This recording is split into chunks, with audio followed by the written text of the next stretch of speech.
오늘부터 이스라엘 왕들에 관한 이야기, 열왕기상을 살펴보도록 하겠는데요.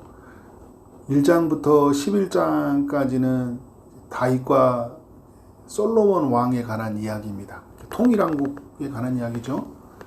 12장부터는 남유다와 북이스라엘로 나눠진 분열왕국의 이야기를 들려주고 있습니다. 열왕기상, 열왕기하가 주는 메시지가 있어요. 많은 왕들이 있지만 진정한 왕이 없다라는 거예요.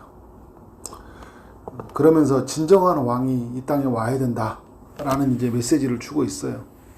우리에게 주는 또 메시지이지만 또 우리에게 감사한 건 뭐냐면 진정한 왕이 우리에게 오셨다라는 거죠. 예수 그리스도가 우리의 왕으로 오셨다라는 거예요. 또 오늘 읽었던 열왕기상 1장의 시작은 다윗이 이제 나이가 많아 늙어서 이불을 덮어도 따뜻하지 아니한지라 이렇게 말씀을 시작하고 있는데요. 나이도 많고 많이 병약해졌다라는 것을 알 수 있죠. 사자와 곰을 잡아 죽이고 골리앗도 죽였던 그 용맹한 장수. 세월을 막을 수 없죠. 나이가 먹으니까 이불을 덮어도 몸이 따뜻하지 않아요.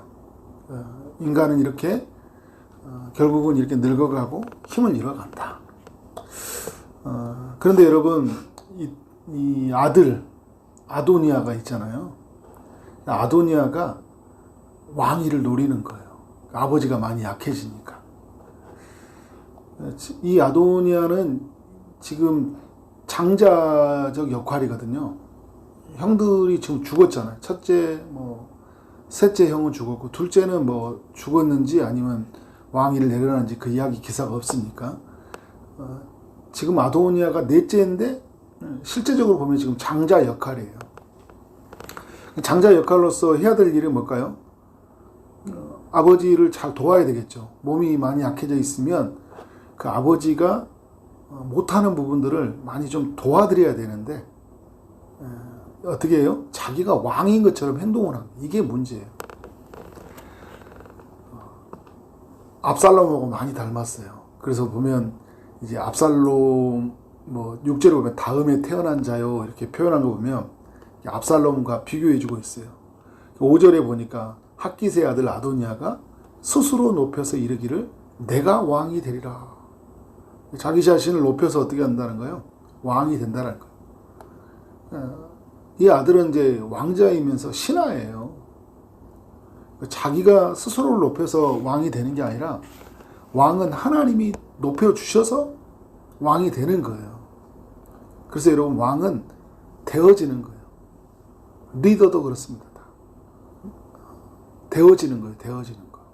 그런데 어떻게? 스스로를 높이는 거예요.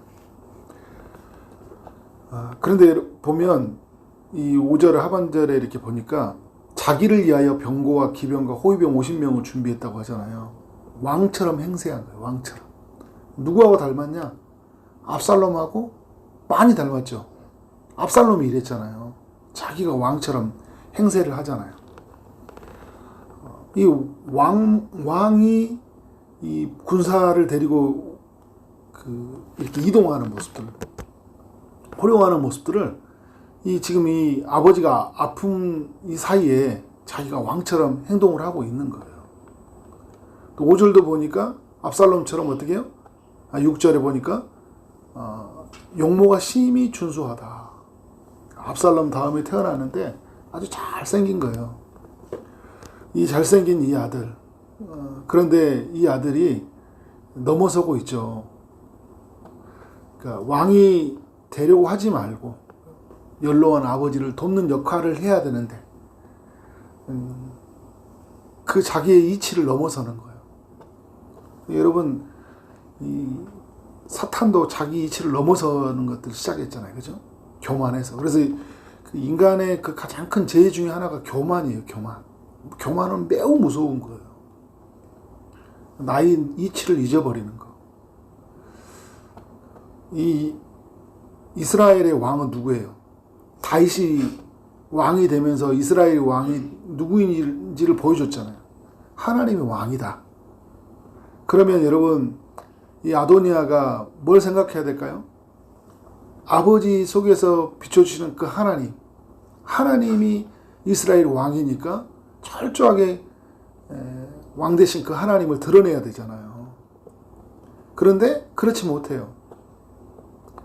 왕은 쟁취에서 얻어지는 것이 아니라 경쟁에서 살아남은 사람이 최고 1인자가 되어서 왕이 되는 게 아니라 왕은 하나님의 선택으로 되어지는 거예요.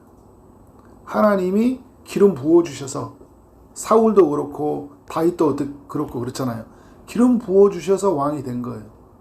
왕은 되어지는 거예요. 6절 하반절에 보니까 다윗도 좀 아쉬움을 보여주고 있죠. 그의 아버지가 내가 어찌하여 그리하였느냐고 하는 말로 한 번도 그를 섭섭하게 한 일이 없더라. 좋게 말하면 이 아도니아가 어렸을 때 지금까지 아버지의 책망 듣지 못할 만큼 잘 살았다라고 볼 수도 있지만, 좀 다른 말로 한다면 이 아도니아의 지금 일하는 그 모습들을 보면 되게 교만하고, 그죠? 자기가 왕이 되려고 하는 아주 수를 쓰는 이 모습들을 보면서 많이 연약함이 드러났음에도 불구하고 아버지가 가르치지 못했다. 다윗이 압살롬을 대할 때도 그랬거든요. 다윗의 그 아들 중에 그 첫째 아들 암논이 이렇게 그 우리 이복 여동생을 그 강간을 할 때도 침묵을 하고, 압살롬이 이렇게 많이 무너져 가는데도 불구하고 별로 이렇게 간섭을 안 해요. 그러니까 여러분, 아무 말도 하지 않는 것들 매우 위험한 거예요. 사랑과 공의는 항상 같이 드러나야 되는 거예요. 사랑해야 되죠, 그죠? 자녀를 사랑해야 돼요. 공의로움이 중요합니다. 아닌 건 아니다고 말해줘야 되죠. 마땅한 길을 가르쳐줘야 돼요. 그래서 잠언 22장 6절에 보면 마땅히 행할 길을 아이에게 가르치라. 그리하면 늙어도 그것을 떠나지 아니하리라. 아이가 앞으로 잘 살기 위해서는요, 지금 어떻게 해요? 잘 가르쳐줘요. 특별히 어린아이 시절부터 하나님을 경외하도록, 하나님을 떠나면 절대 안 된다는 걸 가르쳐줘야 돼요. 지금도 늦지 않았어요. 하나님을 떠나는 거. 그것은 우리 인생이 망하는 길이다. 예배 안 드리고 하나님 말씀을 저버리고 살아가는 이 자녀의 앞길을 여러분 두려워할 줄 알아야 돼요. 잘못되었으면 잘못되었다고 말해야 돼요. 나와 자녀와의 관계보다 더 중요한 건 뭐냐면 자녀와 하나님과의 관계예요. 이 모습을 이 다윗이 좀 잃어버리지 않았나라는 생각이 들어요. 근데 다윗만 아쉬운 게 아니라 7절에 나오는 그 요압과요, 제사장 아비아달도 정말 많이 아쉬워요. 왜냐하면 이들이 아도니아가 왕이 되도록 어떻게 해요? 돕는 역할을 하잖아요. 그들이 따르고 도우나라고 얘기하고 있어요. 많이 아쉽죠. 요압은 다윗의 군사령관이잖아요. 근데 이 사람의 모습을 보면 많이 자기 마음대로 해요. 너무 열심히 가합니다. 다윗에게 충성된 모습이 있긴 있어요. 너무 과해요. 하나님보다 항상 앞선 사람, 이 사람이 바로 요압이에요. 그러니까 이 자신의 그 동생을 죽인 것에 대해서 오난을 품고 어떻게 해요? 사울의 군대 장관이 이 아브네엘을 죽이잖아요. 이 사람이 자기 동생을 죽였거든요. 개인의 보복을 하나님이 금하시는데 하나님의 법도 중요하지 않아요. 내 감정에 도취되어서 어떻게 해요? 죽여요. 자신의 또 군사력을, 권력을 지키기 위해서 어떻게 또 아마샤도 죽이잖아요. 아마샤도. 다윗의 그 아마샤를 군사령관으로 임명을 하니까 질투심을 품고 어떻게 해요? 아마샤를 살해하고 자기가 군사령관이 돼요. 다윗이 임명하지 않았는데. 다윗이 군사령관을 어떻게 해서 그 직위에서 내려놓게 했는데 자기가 군사령관이 돼요. 그리고 무엇보다 어떻게 합니까? 압살롬, 다윗의 아들 죽이지 말라고 했는데 자기가 또 죽여요.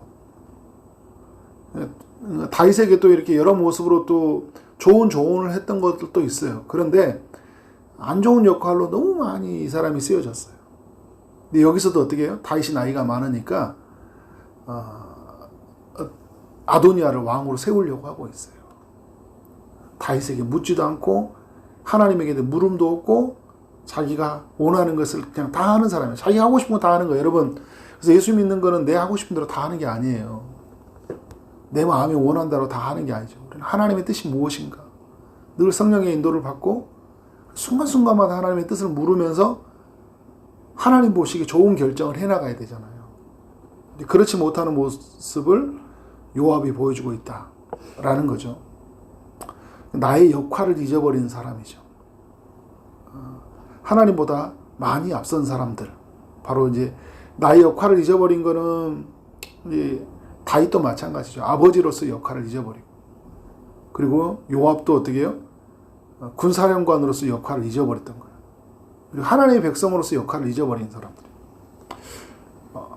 하나님보다 앞선 사람. 또 아비아달도 마찬가지예요.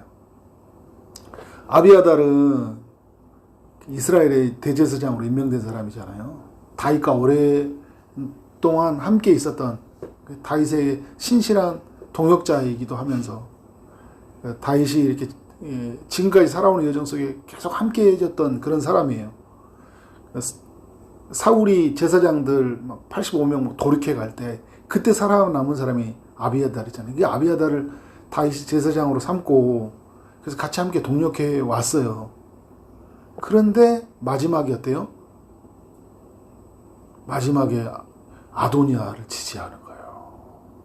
끝이 잘 살아오다가 이게 너무 아쉬운 거예요.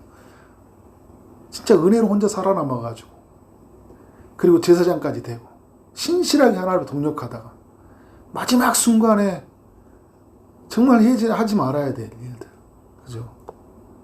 이 일을 하는데 도모를 하는 거예요. 그러니까 여러분, 우리 마지막까지 하나님 앞에서 우리가 신실해야 돼요. 마지막까지. 내 인생 마지막 순간까지 하나님 앞에 신실함으로 살아가야 되겠죠. 아비아달 같은 삶이 돼서는 안 된다. 은혜를 잊어버리면 안 되잖아요. 이게 제일 무서운 거예요. 교만한 거, 은혜를 잊어버린 거, 하나님보다 앞서는 거. 오늘 그런 이야기들을 많이 보여주거든요. 근데 모두가 다 여러분 이렇게 산 건 아니에요. 8절의 이하를 보면 제사장 사독과 여호와의 아들 분야와 선지자 나단과 시므이와 레이와 다윗의 용사들은 아도니아와 같이 하지 아니하니라. 다 이렇게 산 건 아니거든요. 그러니까 여러분 이것이 또 우리에게 주는 희망이에요. 하나님 앞에 이렇게 신실하게 믿음으로 사는 사람들이 있다. 모든 것은 하나님의 말씀대로 하나님을 이해하여, 그죠? 하나님보다 앞서지 아니하고 모든 것은 하나님의 방법으로 되어지는 것들. 이런 사람들이 있다라는 거죠. 11절 이하로 이렇게 쭉 보면 누가 이제 왕이 됩니까? 솔로몬이 왕이 돼요.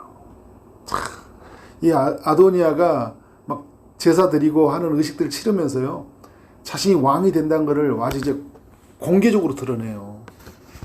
나 왕이다. 근데 내가 왕이다라고 해서 왕이 되는 게 아니잖아요. 주변의 사람들, 힘 있는 권력자들 다 모았어요. 제사장이 내 옆에 있죠. 군사령관이 내 옆에 있죠. 힘 좀 가졌다는 사람이 다 내 옆에 있어요. 그런다 해서 왕이 되는 거예요? 왕이 안 돼요. 그래서 왕은 되어진다는 것을 우리에게 보여주고 있는 거예요. 철저하게 우리는 어떻게 살아야 되냐. 우리 스스로를 높이고 사는 것이 아니라 하나님을 높이고, 나를 의지하는 것이 아니라 하나님을 의지하고, 하나님이 왕이다. 나의 역할이 하나님 앞에서 어떤 삶이라는 거 있잖아요. 하나님을 높이는 삶들. 하나님보다 앞서지 아니하고 모든 것을 은혜로 여기고 하나님 앞에 서야 된다. 우리 열왕기상 1장이 주는 교훈입니다. 이렇게 살아가는 우리의 삶이 되어지기를 주님으로 축원합니다. 네, 기도하겠습니다. 하나님 감사합니다. 열왕기상 1장을 통해 우리 모두에게 교훈하시니 감사합니다. 열왕들의 이야기, 온전한 왕이 없는 이 열왕기상을 통해서 우리 온전한 왕이신 예수 그리스도를 바라보게 하시니 감사합니다. 우리가 주님을 왕으로 모시고 살아가면서 우리 스스로를 높이지 않게 하여 주시고, 또 우리를 의지하지 않게 하여 주시고, 또 우리에게 있는 역할을 잊어버려서 우리가 왕이 되거나 또 우리 힘으로 무언가를 세우려고 하지 않고 오직 하나님의 힘으로 살아가는 우리의 삶이 되게 하여 주옵소서. 철저히 하나님 앞에 서게 하여 주시고, 그래서 우리의 삶이 하나님보다 앞서지 아니하고 우리가 하나님을 따르고 하나님을 이해하여 살아가는 삶이 되도록 인도하여 주옵소서. 모든 것이 하나님의 은혜임을 알고 겸손하게 오늘 또 우리에게 주어진 역할들을 잘 감당하기를 소원하고 예수 그리스도 이름으로 기도를 쌓옵나이다. 아멘.